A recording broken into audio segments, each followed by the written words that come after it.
Purihin ka, Ama naming nasa langit, Diyos na banal at makapangyarihan sa lahat.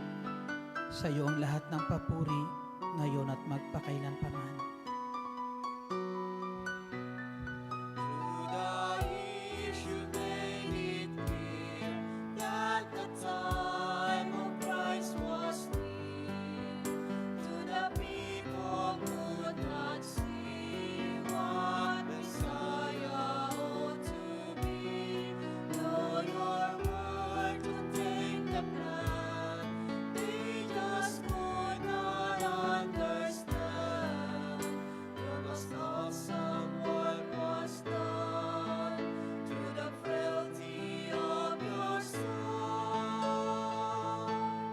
El Shaddai, El Shaddai, El Elyon Adonai. Age to age you're still the same, by the power of the name. El Shaddai, El Shaddai, Erkamkana Adonai. I will praise you till I die. El Shaddai, El Shaddai, El Shaddai, El Elyon Adonai. Age to age you're still the same, by the power of the name. El Shaddai, El Shaddai, Erkamkana Adonai. I will praise you till I die. El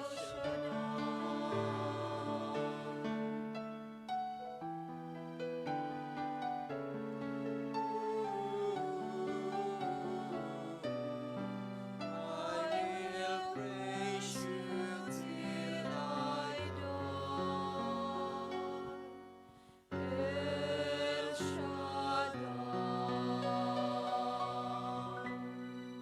Dakilang El Shaddai, Ama naming nasa langit, ang Diyos na banal at makapangyarihan sa lahat. Sa ngalan ng bugtong mong anak na si Jesucristo ang aming Panginoon at tanging tagapagligtas, pinupuri ka namin, Ama, at sinasamba sa Espiritu at katotohanan. Pinasasalamatan, O Diyos, sa lahat ng kabutihang walang sawa mong ginagawa sa aming buhay. Salamat higit sa lahat, O Diyos, sa buhay na kaloob mo sa amin sa mga sandali pong ito. Sa pagkakataon na ito na muli na naman kami, O Diyos, makarating sa banal mong gawain upang ikaw ay papurihan at sambahin sa Espiritu at katotohanan. Salamat, O Diyos, na muli sa araw na ito, ang iyong mga salita ay aming mapapakinggan. Patuloy mo kami tanglawan ng iyong liwanag, dakilang Diyos naming nasa langit. Nang ang buhay meron po kami, O Diyos, ay manatili sa paghahari mo, dakilang El Shaddai, at buhay na kung saan mailaan po namin upang magawa namin ang iyong banal na kalooban para sa karangalan at kaluwalhatian ng iyong pangalan at ng pangalan ng bugtong mong anak na si Jesucristo na aming Panginoon. Mangusap ka, O Diyos, sa mga sandali po nito sa iyong mga lingkod at mga anak na naghihintay, O Diyos, sa mga sandali na to ng iyong mga salita, O Diyos, nais ilagay sa aming mga puso. Mangusap ka, dakilang Diyos, at kasihan mo kami ng iyong banal na Espiritu upang ang mga salita mong aming mapapakinggan, dakilang Diyos, ay patuloy naming maunawaan. Gamitin niyo lamang, Ama, ang iyong abang lingkod, O Diyos, maging daluyan ng iyong mga salita, O Diyos, sa mga sandali po ito, at ang tinig mo tanging marinig, O Diyos, sa araw na ito, Ama, sa ngalan ng Panginoong Hesus, sa ngalan ng Ama, ng Anak, ng Espiritu Santo. Amen. Purihin ang Panginoon. Purihin ang Panginoon, si Kristo ay narito na. Tanging lakas at pag-asa. Hallelujah, Hallelujah.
bakas ang naririto sa tingin, nakahandang tulungan.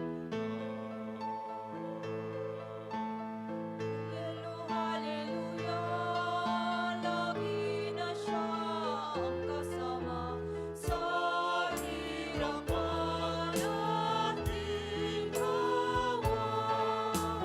Purihin ang Panginoon, si Kristo ay narito na. Tanging lakas at pag-asa.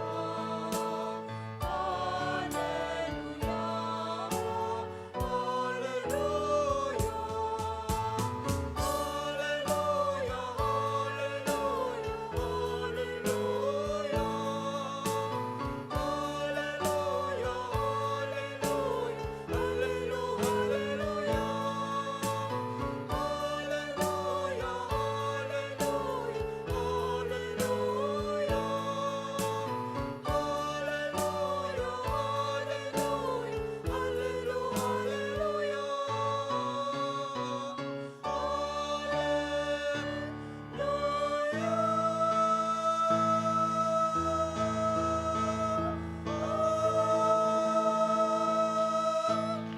Purihin ang Panginoon. At ang mabuting balita ay ating tunghayan mula sa Ebanghelyo ng Panginoong Hesus ayon kay San Lucas, Kabanata 2, simula mga talata 41 hanggang sa susunod na mga talata. Taon-taon tuwing pesta ng Pasko, ang mga magulang ni Jesus ay pumupunta sa Jerusalem. At nang 12 taon na siya, pumaroon sila gaya ng dati nilang ginagawa. Pagkatapos ng pesta, sila'y umuwi na, nagpaiwan si Jesus sa Jerusalem, ngunit hindi ito napansin ng kanyang mga magulang. Sa pag-aakala ng isa na si Jesus ay kasama ng isa, nagpatuloy sila sa maghapong paglalakbay. Nang malaman nilang hindi siya kasama, siya'y hinanap nila sa kanilang mga kamag-anak at kakilala. Hindi nila siya matagpuan, kaya bumalik sila sa Jerusalem upang doon hanapin. At nang 3 araw, natagpuan nila si Jesus sa loob ng templo, nakaupo kasama ang mga guro. Nakikinig siya sa kanila at nagtatanong. At ang lahat ng nakarinig sa kanya ay namangha sa kanyang katalinuhan. Nagtaka rin ang kanyang mga magulang nang siya'y makita. Sinabi ng kanyang ina, "Anak, bakit naman ganyan ang ginawa mo sa amin? Balisang-balisa na kami ng iyong ama sa paghahanap sa iyo." Sumagot siya, "Bakit po ninyo ako hinahanap? Hindi ba ninyo alam na ako'y dapat nasa bahay ng aking ama?" Ngunit hindi nila naunawaan ang pananalitang ito. Siya'y umuwing kasama nila sa Nazaret at naging isang masunuring anak. Ang lahat ng bagay na ito ay iningatan ng kanyang ina sa kanyang puso. Patuloy na lumaki si Jesus, umunlad ang kanyang karunungan at lalong kinalugdan ng Diyos at ng mga tao. Ito po ang mabuting balita ng ating Panginoong Hesukristo. Pinupuri ka namin, Panginoong Hesukristo. Malakas na papuri po sa Diyos na buhay. Bigay po natin ang mainam na papuri sa pamitan ng palakpak na iyan para sa kanyang lahat ng kapurihan, kaluwalhatian sa araw na ito, sa Diyos na makapangyarihan sa lahat. Hallelujah, hallelujah, hallelujah.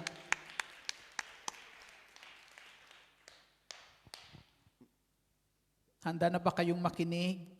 Sinong handa na? Sige po, ang lahat ng handa pwede nang maupo.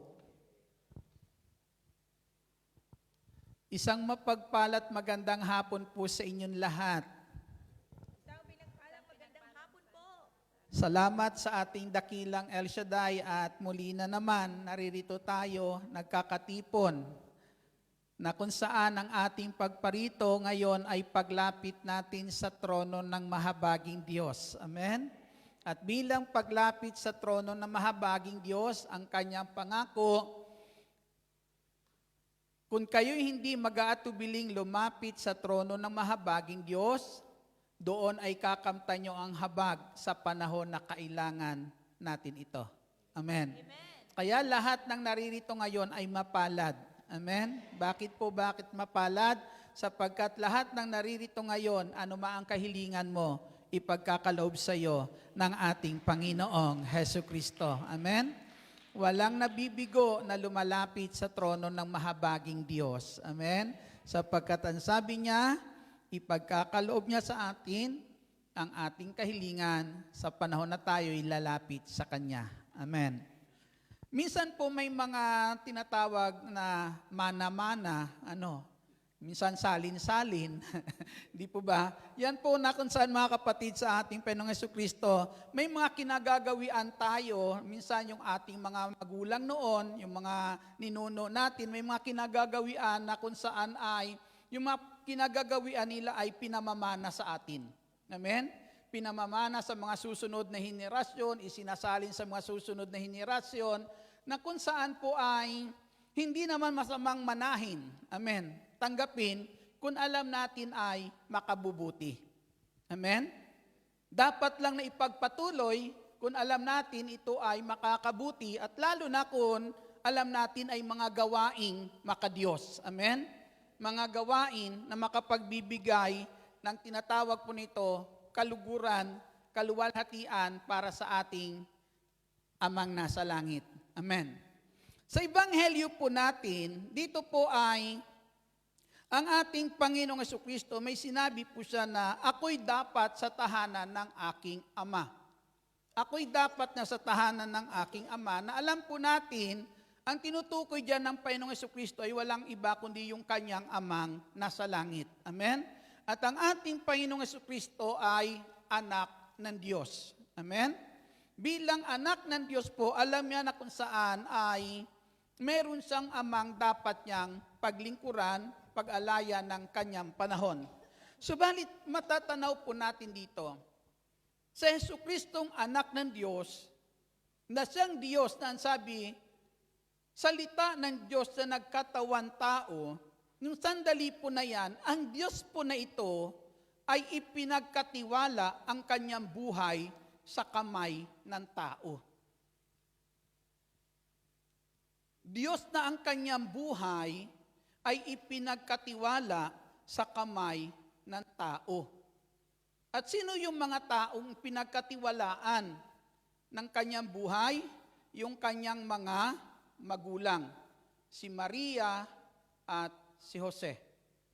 Ipinagkatiwala. Pero makita natin, siya ay Diyos. Pero bilang Diyos, yung kanyang buhay, nung sandali na yan, nung dito sa daigdig na to, ipinagkatiwala sa kamay ng tao. Ang Diyos nagtiwala sa kamay ng tao. Pero minsan, sana ganun din tayo. Bilang tao sana, matuto rin tayo magtiwala sa kamay ng Diyos. Kung paano siya nagpakababa at ipagkatiwala ang buhay niya sa magagawa ng tao sa Kanya, nawa, ganun din tayo magpakababa sa harapan ng Diyos at kilanlin ang magagawa ng Diyos sa buhay po natin. Amen. Palakpakan natin ang ating Panginoong Jesucristo. Ito po yung kanyang mga magulang na kung saan nag-ingat ng kanyang buhay sa daigdig pong ito. Paano nila pinalaki ang ating Panginoong Jesucristo? Pinalaki nila ang ating Panginoong Hesus na kung saan kalugod-lugod sa paningin ng Diyos at ng mga tao. Hindi nila pinalaki ang Panginoong Jesucristo para magiging kasiyahan ng buhay nila. Amen? Bagkus ang Panginoong Hesus, pinalaki po nila para na kung saan maging karangalan ng kanilang buhay. Amen. Para magiging karangalan nila ang ating Peso Kristo. Marami kasi sa atin minsan, pinalalaki natin yung isang bata na kung saan ay parang kasiyahan ng buhay po natin. Amen? Kaya minsan kahit malaki na yung bata, minsan parang ayaw mong pambitawan. Amen? Dahil pinalalaki mo na kung saan ay para sa iyo, yung bata na yan, maging kasiyahan ng buhay mo. Kaya minsan, ang buhay ng bata, minsan kontrolado mo, minsan walang kalayaan. Amen? Dahil kasiyahan ng buhay mo, ayaw mo na kung saan mapunta sa iba. Di po ba? Pero dito po ang ating Peso Kristo, pinalaki ng kanya mga magulang hindi para magiging kasiyahan lang nila, kundi pinalaki nila bilang na kung saan para magbigay sa kanila ng karangalan. Amen? Na kung saan lumaki yung bata na ito, ang Panginoong Hesus, na kalugod-lugod sa Diyos at kalugod-lugod sa mga tao. Kung ang isang bata ay lumalaki na kung saan kinalulugdan ng mga tao, sa tingin nyo, sinong lilingunin ng mga taong iyan? Kapag ang isang bata lumalaking kalugod-lugod sa mga tao, ang titingnan ng mga bata kung sino ang kanya, ang titingnan ng mga tao kung sino ang magulang ng mga batang ito. Amen. Bakit ganito tong batang ito? Pasaway ay anak pala kaya ng ganito, di po ba? Pero pag sinabi bakit yung bata na ito'y mabuti, bakit ganito kabuti yung batang ito, mga kapatid, minsan may dahilan bakit ganyan yung bata. Ang isang dahilan dyan ay kung ano ang kanyang mga magulang. Kung ano ang kanyang mga magulang na nagpalaki sa kanya. Purihin po natin ang ating Panginoong Hesukristo. At ito po yung ating Panginoong Hesus. Pinalaki po siya ng kanyang mga magulang na kung saan ay kumikilala sa Diyos. Amen. Pinalaki nila ang ating Hesukristo na kung saan ay malapit sa Diyos. Amen. Si Maria po at si Jose, paano nila nagawa ito? Na ang Panginoong Hesus ay mapalaki na kung saan kinalulugdan ng Diyos at ng mga tao. Amen? Kinalulugdan ng Diyos at ng mga tao ang ating Panginoong Hesukristo. Si Maria po, ayon po dito po sa Kabanata 1 at talata po ay 28, ang sabi dito, paglapit ng anghel sa kinaroroonan ng dalaga, binati niya ito, matuwa ka, ikaw ay kinalulugdan ng Diyos. Ikaw ay kalugod-lugod sa Diyos, wika niya, sumasa iyo ang Panginoon. Ang sabi ng anghel kay Maria, ikaw ay kalugod-lugod sa Diyos. Ang sabi po roon, ang Panginoon ay suma sa iyo. Sa talata 30, ang sabi muli, kaya sinabi sa kanya ng anghel, huwag kang matakot, Maria, sapagkat kinalulugdan ka ng Diyos.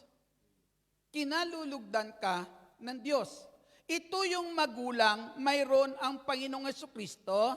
Ito yung magulang na kung saan pinagkatiwalaan sa ating Panginoong Hesukristo nung siya po ay magkatawang tao sa daigdig na to. Anong mga magulang meron siya? Magulang na kinalulugdan ng Diyos. Amen. Kinalulugdan ng Diyos. Paano si Maria nabuhay na kalugod-lugod o kinalulugdan ng Diyos?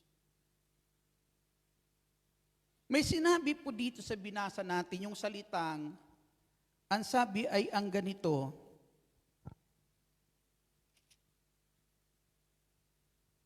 sila'y pumaroon sila gaya ng dati nilang ginagawa. Pumunta sila sa templo, sa Jerusalem, na ang sabi po, tulad ng dati nilang ginagawa.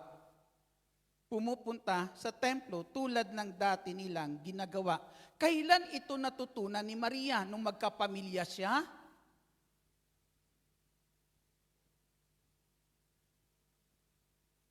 Kung hindi mula sa pagkabata, kung hindi niya ito natutunan mula sa pagkabata, mga kapatid, hindi niya ito maituturo sa kanyang anak. Amen. Kaya si Maria, tulad ng dati, ibig sabihin niyan, ginagawa niya na ito, nakasanayan niya na ito, sapagkat may mga magulang na nagpalaki sa kanya para makilala ang Diyos.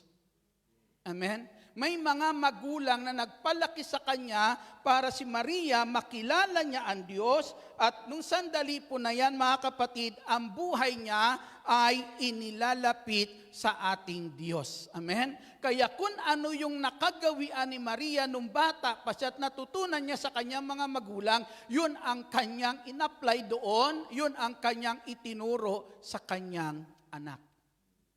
Amen. Palakpakan po natin ang ating Panginoong Hesukristo. Kapag ang tao po, mga kapatid, ang sabi nga po riyan, kapag ang tao'y lumalaki na kung saan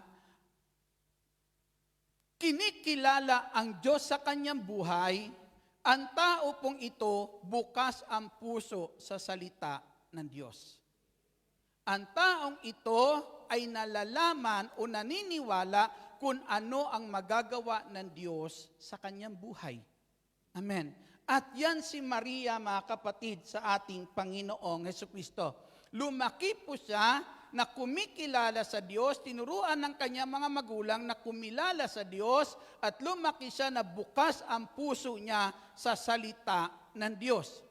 Kasi kung hindi bukas ang puso mo sa salita ng Diyos, hindi ka magiging kalugod-lugod sa Diyos. Bakit po? Hindi mo magagawa at matutunan gawin ang nais ng Diyos. Amen. Nung dumating po, kinausap po ng anghel si Maria. Ang sabi ng anghel kay Maria, matuwa ka, nalulugod sa iyo ang Diyos, sumasayo ang Panginoon. Ang sabi po diyan, nagulumihanan si Maria at inisip niya kung ano yung kahulugan ng sinabi ng anghel. Narinig niyo po yung salitang inisip niya. Bakit niya iniisip?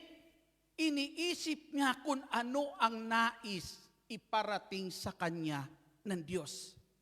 Ang taong bukas ang kanyang puso sa salita ng Diyos, pinagninilayan ang salita ng Diyos sa buhay niya. Kapag narinig niya ang salita ng Diyos, pinagninilayan niya kung anong nais iparating sa kanya ng ating Diyos na makapangyarihan sa lahat. Iniisip niya, pinagninilayan niya, inuunawa niya anong gustong iparating sa akin ng Diyos, anong ibig sabihin ng Diyos, anong nais niyang ipagawa sa akin. Amen? Iniisip niya iyon. Kinausap po siya ng anghel ulit, nung sandali po na yan, at ang sabi sa kanya ng anghel, ikaw ay maglilihi. Amen? Ikaw ay maglilihi at manganganak ka ng isang lalaki at tatawagin mo siyang Jesus. At yung bata na to ay tatawaging anak ng kataas-taasan, anak ng Diyos. Ay lalo kang magulumihanan. Amen? Manganganak ka, tapos yung ipanganganak mo ay anak ng Diyos. Baka sabihin ni Maria, Diyos ba si Jose? Amen? Kasi yun lang naman ang magiging asawa niya. Di po ba? Iniisip niya po iyon. Paano mangyayari? Manganganak ako, ipanganganak ko ay Diyos. Mahirap isipin. Amen? Pero nung sandali na yan, para matiyak po ni Maria na ang nangungusap sa kanya ay ang Diyos, na yung mensaheng naririnig niya ay galing sa Diyos, nagtanong siya sa anghel, paano mangyari ito? Amen. Paano mangyari ito? Ang sabi ng anghel, bababa sa iyo ang Espiritu Santo.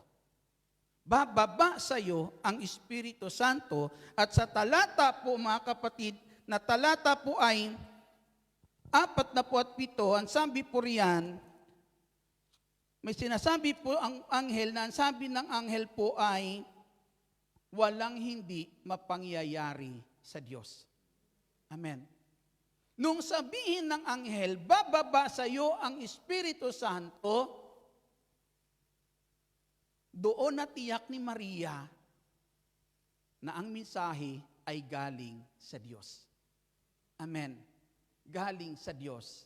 At mangyayari ang mensaheng iyan, magkakaroon iyan ng kaganapan sa buhay niya sa pamamagitan ng Espiritu Santo. Dahil bukas ang puso ni Maria sa salita po ng Diyos, hindi mahirap sa kanya unawain ang mensahe ng Diyos. Amen. Na ang kanyang salitang napapakinggan ay galing sa Diyos na makapangyarihan sa lahat. Purihin po natin ang ating Panginoon. Kaya nung mabatid ni Maria ito, na ito'y galing po sa Diyos, anong sinabi ni Maria? Ako'y alipin ng Diyos. Mangyari sa akin ayon sa wika mo. Yung salitang ako'y alipin po ng Diyos, agad ni Maria isinuko ang kanyang sarili sa Diyos, agad niyang itinalaga ang kanyang sarili sa Diyos para na kung saan masunod ang kalooban po ng Diyos. Bakit napakadali para kay Maria gawin ito? Na agad italaga ang kanyang sarili para doon sa mensahe na yon, para yung mensahe na yon ay masunod. Kaya madali ito kay Maria kasi bata pa lang siya, natutunan niya ng sumunod sa salita ng Diyos. Purihin po natin ang ating Panginoong Kristo. Tinuruan na siya ng kanyang mga magulang kung paano sumunod sa kalooban ng Diyos. Purihin po natin ang ating Panginoong Hesus Kristo. Parang napakasarap ng kanyang kalalagayan ng kanyang puso. Amen? Na kapag nakasagap ng mensahe ng Diyos ang kanyang puso, agad niyang sinasabi, Lord, gagawin ko ito. Amen. Hindi ko hahayaan na hindi mangyari ito, Lord. Gagawin ko ito dahil ito ang gusto mo. Ito ang kalooban mo. Amen. Nawa yung puso na yan, maging puso din po natin. Sinong gusto? Palakpakan natin ang ating Panginoon. Malakas na papuri sa ating Diyos na makapangyarihan sa lahat. Pangalawa po, yung kanyang ama, si Jose. Ang sabi sa Ebanghelyo ni San Mateo, kabanata po ay 18, ganito ang pagkapanganak kay Hesus Kristo. Si Maria na kanyang ina at si Jose na ay nakatakda ng pakasal. Ngunit bago sila nakasal, si Maria ay natagpuan nagdadalang tao. Ito sa pamamagitan ng Espiritu Santo. Isang taong matuwid itong si Jose. Narinig niyo yung salitang matuwid? Isang taong matuwid. Ang taong matuwid, taong kumikilala sa Diyos.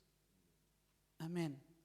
Ang taong matuwid, tao na kung saan bukas ang puso sa salita ng Diyos at ginagawa, sinusunod ang salita ng Diyos. Ito yung kanyang ama. Purihin po natin ang ating Panginoong Jesucristo. Ito yung ama ng ating Panginoong Jesucristo na ipinagkatiwala siya sa kamay ng tao na kung saan matuwid sa paningin ng Diyos. Amen.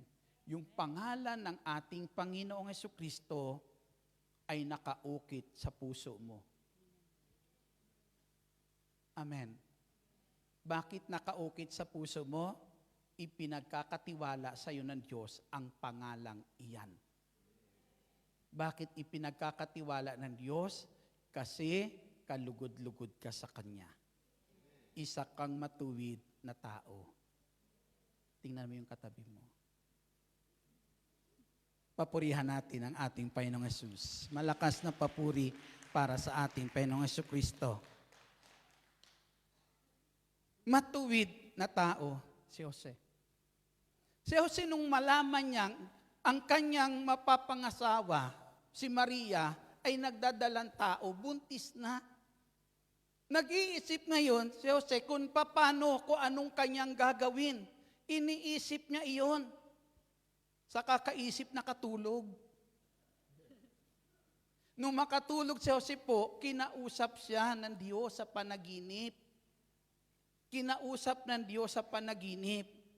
Kung ikaw siguro si Jose at hindi mo kilala ang Diyos at hindi bukas ang puso mo sa salita ng Diyos, baka pagising mo sasabihin mo kung ano-ano napapanaginipan ko sa kakaisip ko. Amen? Di po ba? Pero nung dito po, habang iniisip po yun ni Jose po, na naginip po siya, nakatulog siya at nanaginip at kinausap siya ng Diyos. Ano ang sabi po sa kanya? Si Maria ay huwag niyang matakot na tuluyan pakasalan dahil si Maria ay nagdalang tao sa pamamagitan ng Espiritu Santo.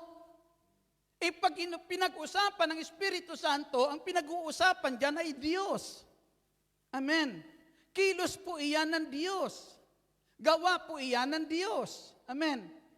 Nung marinig to sa panaginip niya, ipinapaliwanag ito sa kanyang panaginip, hanggang dumating po yung paliwanag po doon na kung saan kaya kinakailangan mangyari ito sa kanya dahil para matupad ang sinabi ng Panginoon ayon sa mga propeta na ang isang dalaga ay maglilihi lalang ng Espiritu Santo. Dahil si Jose po, kilala ang Diyos at bukas ang puso sa salita ng Diyos, noong oras na yan matapos sa managinip, nabatid ni Jose na yung lahat na nangyayari kay Maria ay plano ng Diyos. Purihin po natin ang ating Panginoong Jesucristo. Dahil nalaman niya ito, mga kapatid, na ito ay plano po ng Diyos, lahat ng sinasabi ng Diyos kay Jose po nung sandali na yan, sinusunod ni Jose.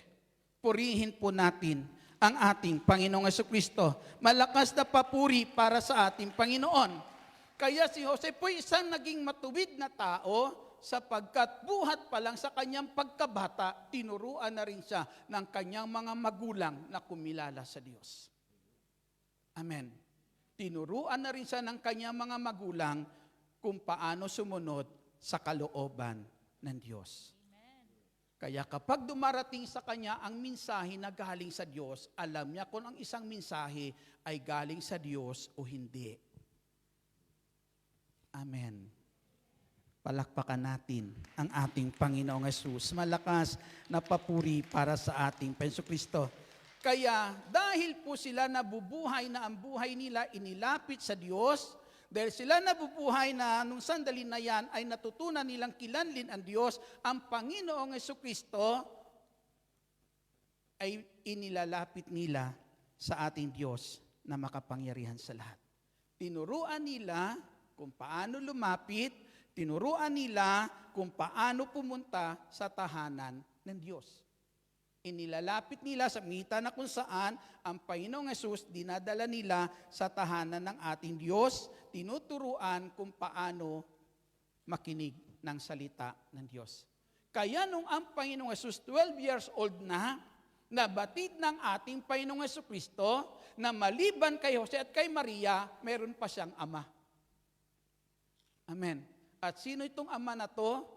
Yung ating amang nasa langit, na dapat niyang paglaanan ng kanyang panahon upang gawin ang kalooban ng kanyang amang nasa langit. Purihin po natin ang ating Panginoong Jesucristo. Nakilala niya ang Diyos na ito na kung saan siyang amang nasa langit na kinakailangan paglaanan niya rin ng panahon sa buhay niya at gawin ang kalooban ng Diyos. Amen. Palakpakan natin ang ating Panginoong Jesucristo. Ito ang unang tungkulin ng magulang sa kanyang mga anak. Turuan ang anak na lumapit sa Diyos. Turuan ang anak na kumilala sa Diyos. Hindi kumilala. Amen. Di po ba? Kaya sabi ko nga, minsan ito yung nakakalungkot. Kailan natin sila tinuturuan na lumapit sa Diyos? Kailan natin minsan yung, di ba, mayroon pong tinatawag nito, may mga bata na, may nagdala ng mga bata sa Panginoong Jesucristo, hinarang ng mga alagad, nagalit ang Panginoon. Na ang sabi ng Panginoong Jesucristo, hayaan niyo yung mga batang lumapit sa akin. Mga bata na kung saan inilapit para hingin na ipatong ni Jesus yung kanyang kamay sa mga batang iyon, para yung mga bata ay pagpalain. Amen? Anong layunin ng mga nagdala ng bata sa ating Panginoong Kristo? Para yung buhay ng mga bata ipagkatiwala sa kamay ng Diyos. Amen? Kaya nung ang ating Panginoong Jesus, nung makita yung hinaharay mga bata, nagalit siya at sabi, hayaan nyo silang lumapit sa akin. Amen? Kailan dapat dinadala yung mga bata sa ating Panginoon? Minsan po, duty po ako noon sa Amorsolo, na yung duty namin sa Amorsolo po, pre-overrun counseling, wala pang mga cellphone noon, landline pa lang. Yung panahon niya, mga 1993, 92, gano'n. Naka-duty po ako doon, magdamag yon, alas 6 ng gabi hanggang umaga, alas 6 ng umaga. Pag-aabang ng mga tawag, gusto magpa-pre-over, magpa-counseling po noon, mga kapatid. Pero minsan, kahit dis oras ng gabi, may mga pumupunta pa rin talaga sa Amorsolo para lang magpa-pre-over. Sumasadya sila po doon, kahit gano'n ang dis oras ng gabi. May dumating po doon, isang prayer partner at kasama yung kanyang kapitbahay, na kung saan ay humihingi ng panalangin para doon sa anak ng kanyang kapitbahay, na kung saan nung sandali na yan ay nasaksak sa inuman. Na ang kanyang anak ay nag-aagaw buhay na sa pagamutan. Kaya niyaya siya ng isang prayer partner para na kung saan ay ihingi ng panalangin yung kanyang anak. Sumama naman po siya. Pero ito minsan ang nakakalungkot sa atin. Kung kailan may nangyari na, saka pa lang natin ilalapit kay Lord at hihingiin, iligtas ni Lord. Amen? Kung kailan may nangyari na. Kadalasan ganun po tayo mga kapatid sa ating Panginoong Jesucristo. Na kung kailan, Lord, may nangyari na, saka pa lang natin sasabihin, Lord, ingatan mo, Lord. Amen? Di po ba? Pero nais ng ating Panginoon, dito ipinapakita, bata pa lang ang Panginoong Jesus ay dinadala na ng kanyang mga magulang sa templo. Inilalapit na ng kanyang mga magulang ang ating Panginoong Jesucristo sa Diyos. Na ito ang unang tungkulin po dapat ng isang magulang. Ang turuan ang kanyang mga anak na lumapit sa Diyos at kumilala sa ating Diyos na makapangyarihan sa lahat. Di ba? Uulitin ko. Nung araw po, sa inyong mga tahanan may altar. Aywan ko lang kung naabutan nyo pa iyan. Amen? May mga altar na pagdating ng alas 6 ng gabi, yung lola at nanay mo, ando doon, lumuluhod sa altar. Kasi naabutan ko yan. Huwag nyo nang tanungin ko ilang taon na si Brother Edgar. Ayan. Pero kinalakhan ko rin po yan, mga kapatid sa ating Panginoong Kristo, na pagdating ng alas 6 ng gabi, tinatawag na kami ng nanay ko at saka ng lola ko, na kung saan kami magkakapatid po, ay luluhod na doon sa munting altar. Na minsan ito pa yung ginagawa, unang magsisindi ng ilaw, pag alas 6 ng gabi doon sa altar, tapos lahat ng liwanag, ng mga ilaw, di ba, ano lang yun, gasaira lang yun na dati. Doon manggagaling yung ilaw ng liwanag na kung saan kinakailangan ilagay, kung saan bahagi ng bahay na kinakailangan, lagyan ng ilaw. Ngayon, luluhod na kami doon, kami magkakapatid, kanya-kanya kami na kung saan po ay mystery po, habang nagro-rosaryo. Kapag ang bata gumagawa ng hindi maganda, sasabihin ng magulang, huwag mong gawin iyan, magagalit ang Diyos.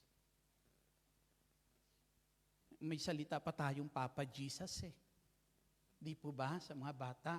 Na kung saan ipinapakilala mo sa bata, ilinalagay mo sa puso ng bata na mayroong Diyos na ayaw sa isang bata na gumagawa ng hindi mabuti.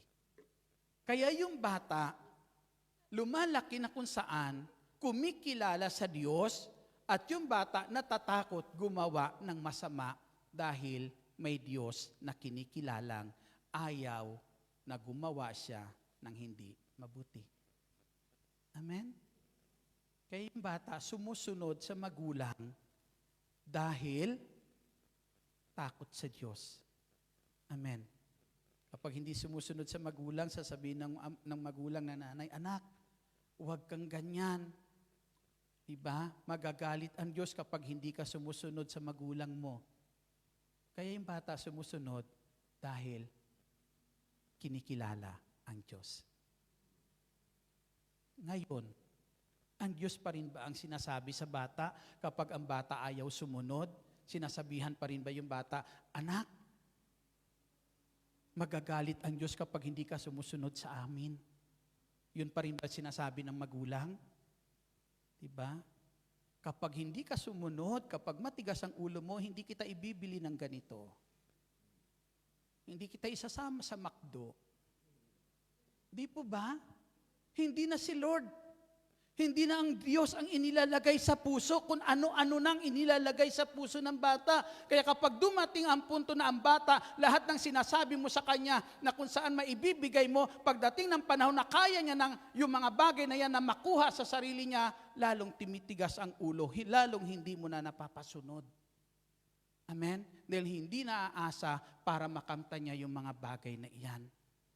Pero kapag ang Diyos ang inilagay mo sa puso ng bata, anumang panghawakan ng bata, anumang pagdating ng panahon, ang pwede na kung saan mayroon ang bata, gagawa pa rin ang bata na yan ng mabuti dahil mayroong Diyos na kinikilala sa kanyang buhay. Purihin po natin ang ating Panginoong Jesucristo.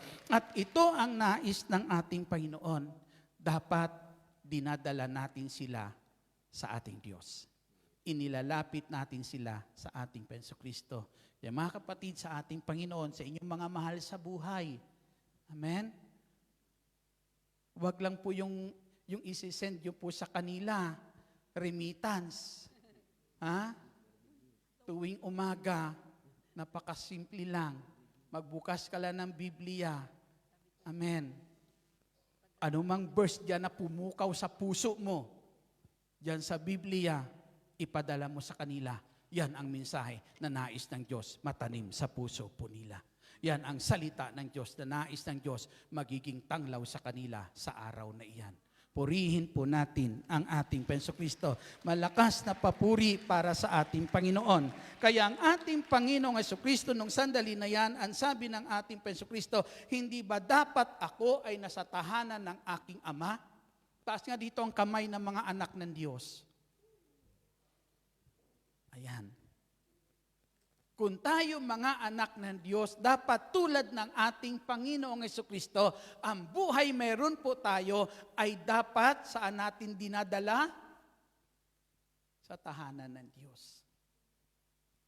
Amen. Huwag mo yan dalhin kung saan-saan. Kapag araw ng Biyernes, dito ka muna. Dito ka muna. Para bago ka pumunta doon sa mga iba mong lakad, dala-dala mo na ang liwanag na galing sa ating Diyos na makapangyarihan sa lahat. Taglay-taglay mo ang gabay ng Diyos saan ka man pumunta sa araw po na yan. O anumang gagawin mo sa buong linggo muli bago dumating ang Biyernes, sumasayo na ang gabay ng ating Panginoong Jesucristo. Na kinakailangan, ang sabi bilang anak ng Diyos, dapat pinag-uukulan natin ng panahon ang nais ng Diyos. Diba? Sabi ni Father kahapon, minsan kasi yung ating araw ng pamamahinga dapat ay linggo. Di po ba? Hindi naman pwede kasi yung iba Biyernes. Kaya kinakailangan, dahil Biyernes tayo pupunta sa tahanan ng Diyos. Amen? Ito yung araw para sa Kanya. Pag sinabing araw para sa Kanya, gagawa ka hindi para sa iyong sariling kapakanan, kundi gagawa ka sa oras sa araw na yan para sa kaluwalhatian ng Diyos. Gagawa ka ng mabuti hindi para sa iyong kapakanan, kundi para sa kapakanan ng iba. Amen. Na anumang ginagawa nating mabuti para sa kapakanan ng iba, ay ginagawa natin sa araw na yan para sa ating Panginoong Jesucristo. Na ang sabi ng ating Panginoong Jesus, dapat nasa tahanan ako ng aking Ama. Kung wala ka sa tahanan ng Diyos, kung wala ka sa tahanan ng Diyos, mga kapatid, hindi mo masasabi sa kapwa mo kung anong mayroon sa tahanan ng Diyos. Kung anong kagandahan mayroon sa tahanan ng Diyos, hindi mo sila magagawang akayin at sabihin maganda sa tahanan ng Diyos kung wala tayo sa Kanyang tahanan. Pero kapag ikaw naririyan sa tahanan ng Diyos, ng ating Amang nasa langit, mga kapatid, masasabi mo sa taong wala sa tahanan ng Diyos kung anong mayroon sa loob ng tahanan ng Diyos. Amen. Na dapat malaman at dapat makamtan ng taong wala sa tahanan ng Diyos. Amen. Sino po dito, ang buhay niya nasa tahanan ng Diyos, taas niya ang kamay. Ayan. Kaya malamang sa susunod na Biyernes, may akay na kayo. Amen. Palakpakan natin ang ating Panginoon Kristo. Dahil maikikwento ninyo sa Kanya kung anong meron ngayon sa tahanan ng Diyos. Simpleng patutuo si sister kanina. Yung patis. Bakit po? Kung hindi nga naman magiging masarap sa amo niya yung sandali po na yon, yung kinakain ng amo niya, record yun. Amen? Pwede magiging, tawag po nito, pwede na magiging, bad record, hindi naman ganon. Pero pwedeng tumatak nung araw na yan na kung saan may nagawa kang hindi maganda. Hindi maganda para sa kanila. Amen? Pero kita nyo po yan mga kapatid, prayer lang yon. Amen. Prayer lang yon.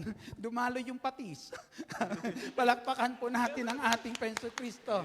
Diba yung kinakatakutan ni sister na maari nung oras na yan, hindi magustuhan ng kanyang amo, yung kanyang ginawa na yon, pero dahil mayroong Diyos, amen, mayroong Diyos na kung saan matatawagan, amen, Diyos na alam po natin, naririyan para duminig po sa atin. Answer prayer si sister. Simpleng bagay po iyon kung titingnan po natin. Pero alam po natin ng oras na yan, kung wala yung tulong ng Diyos, isang pwedeng magiging kamalian. Amen? Alam naman natin minsan pag sumingit si Satanas, simpleng bagay lang minsan talaga naman. Di po ba? Pero kapag ikaw ay nasa tahanan ng Diyos, protektado ka ng ating Diyos na makapangyarihan sa lahat. Hindi niya hahayaan, mga kapatid. Amen? Ang bawat isa po sa atin ay mapahamak. Kaya itong nais ng ating Panginoong Hesus, hindi tayo maging kalugod-lugod sa paningin ng Diyos habang wala tayo sa loob ng kanyang tahanan. Tumayo po tayong lahat.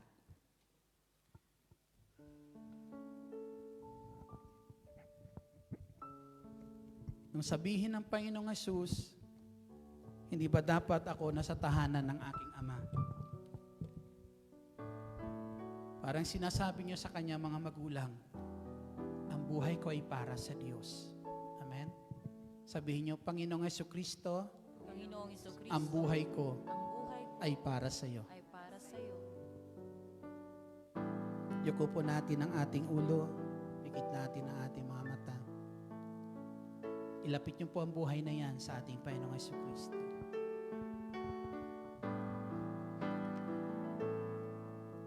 Sa'yo ang buhay ko,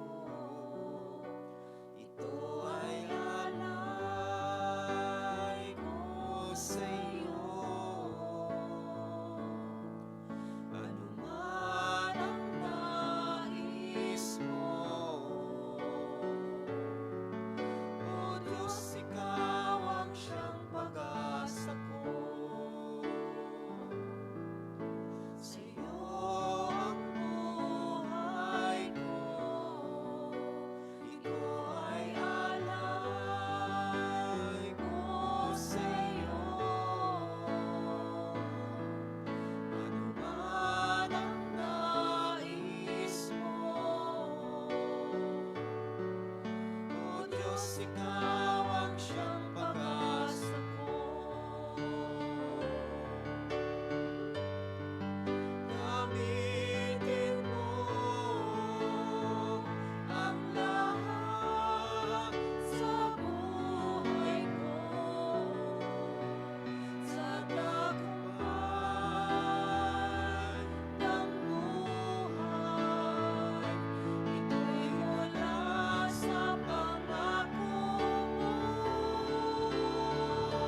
Panginoong Yesus, ito po ang mithiin po namin. Ang mamalagi na kasama ka sa buhay po namin upang patuloy naming maranasan, O Diyos, ang iyong pagmamahal. Patuloy naming maranasan sa buhay namin, O Diyos, ang iyong kabutihan. Kabutihan, Panginoong Yesus, at pagmamahal na nais din namin, Panginoong Jesucristo, maipabatid sa aming mga kapwa, O Diyos, na nalalayo sa iyo, Panginoong Yesus. Pagmamahal, dakilang El Shaddai, na nais po namin madala, O Diyos, sa aming kapwa. Kadalangin namin, dakilang Diyos naming nasa langit, patuloy mo kaming ilagay sa iyong banal na kalinga. Ingatan mo kami na iyong mapagpalang kamay, dakilang Diyos naming nasa langit, at hinihiling namin, Ama naming nasa langit, gamitin mo po kami upang, Panginoong Yesus, ang mga nasa kadiliman ay madala namin sa iyong tahanan. Madala namin sa iyong liwanag, Panginoong Jesucristo. Panginoong Yesus, sa iyo ang buhay po namin. Patuloy naming dalangin, Lord, na ang buhay po na ito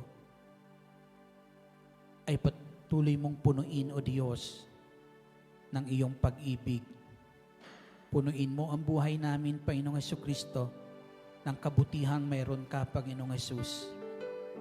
At dalangin namin, dakilang El Shaddai, na ang buhay na to patuloy mong gamitin para sa kaluwalhatian ng iyong pangalan.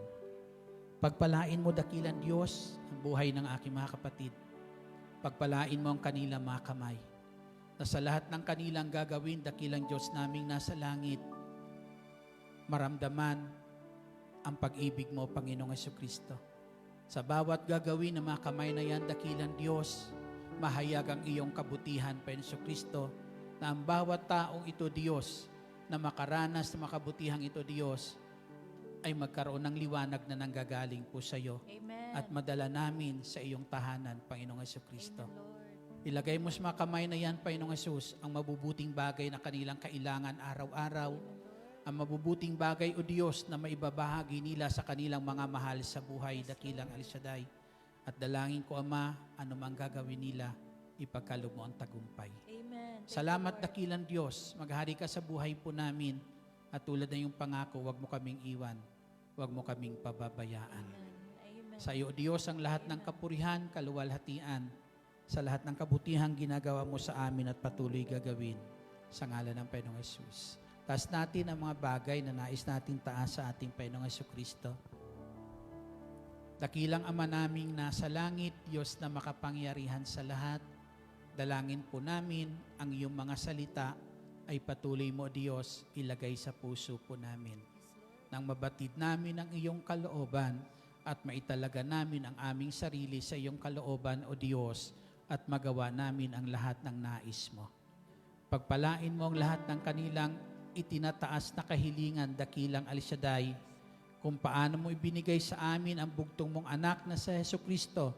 Dalangin po namin, gano'n mo ipagkaloob ang kahilingang aming tinataas ngayon, Ama, sa ngalan ng Panginoong Yesus. Sa iyo, Diyos, ang lahat ng kapurihan, kaluwalhatian, sa ngalan ng Ama, ng Anak, ng Espiritu Santo. Amen. Papurihan natin at pasalamatan ang ating Panginoong Jesucristo. Samahan kayo ng Diyos at patuloy pagpalain sa lahat ng inyong gagawin.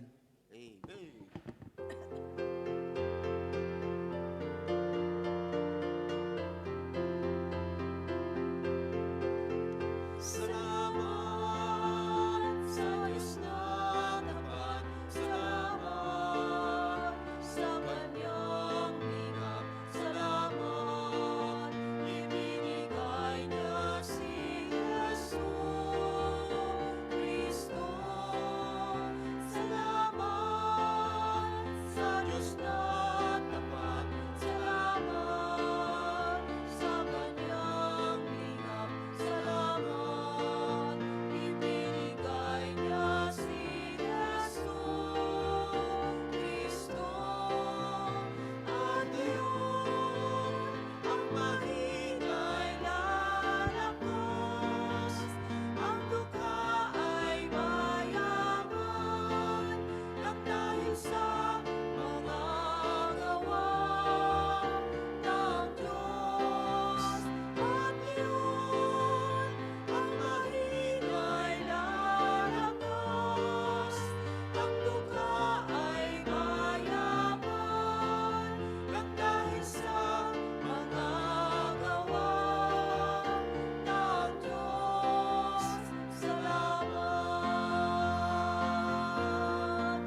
Manatili po tayong nakatayo at dasalin natin ang awit ng pagtitiwala sa Diyos. Salmo 91.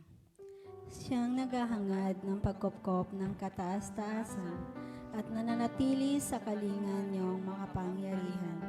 Makapagsasabi sa kanyang Panginoon, Muka at tahanan, ikaw ang aking Diyos, ang Diyos na tangi kong pinagtiwalaan.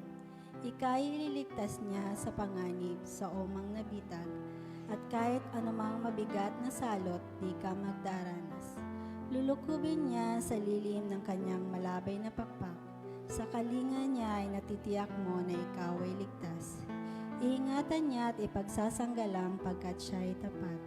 Pagsapit ng gabi, di ka matatakot sa anumang bagay, maging sa gagawing biglaang paglusob pagsapit ng araw. Ni sa ano pa mang darating na salot pagagat ng dilim, di ka matatakot sa kasamang araw kung dumating. Kahit na mabuwal sa iyong harapan ng 1,000 tao, sa iyong paligid ang bilang ng patay maging 10,000. Di ka matatakot at natitiyak mong di ka maaano. Ika'y nagmamasid at sa panonood iyong mamamastan. Yaong masasama ay nakikita mong pinarurusahan. Sapagkat si Yahweh ang iyong ginawang tagapagsanggalang at ang pinili mong mag-iingat sa iyo ay kataas-taasan. Di mo aabutin ika'y mapahamak at walang daratal, kahit anong uring mga paghihirap sa iyong tahanan. Susuguhin niya ang maraming anghel silang susubaybay, kahit sang dako ika'y maparoon, tiyak iingatan. Sa kanilang palad ay tatayo ka at silang magtataas, nang hindi masaktan ang mga paa mo sa batong matalas. Kahit ang tapakan mo ay ang mga leon as na mabagsik, di ka maaano sa mga serpiente at liyong mababangis. Ang sabi ng Diyos, aking ililigtas ang tapat sa akin, at iingatan ko ang sinumang taong ako'y kikilanlin. Pag sila'y tumawag, laging handa ako na sila'y pakinggan. Aking sasamahan at kung may hilahil ay sasaklulohan. Aking ililigtas at ang bawat isa ay pararangalan. Sila'y bibigyan ko at gaganimpalaan ng mahabang buhay at nakatitiyak ng tatamahin nila ay kaligtasan. Maaring ipinit ko ang langit at hindi pumatak ang ulan. Maaring magpadala ko ng mga balang upang salantin ang lupaing ito. Maaring palaganapin ko sa aking bayan ng salot. Ngunit sa sandaling ang bayang ito na aking pinili ay magpakumbaba. Manalangin, hanapin ako at talikdan ang kanilang kasamaan.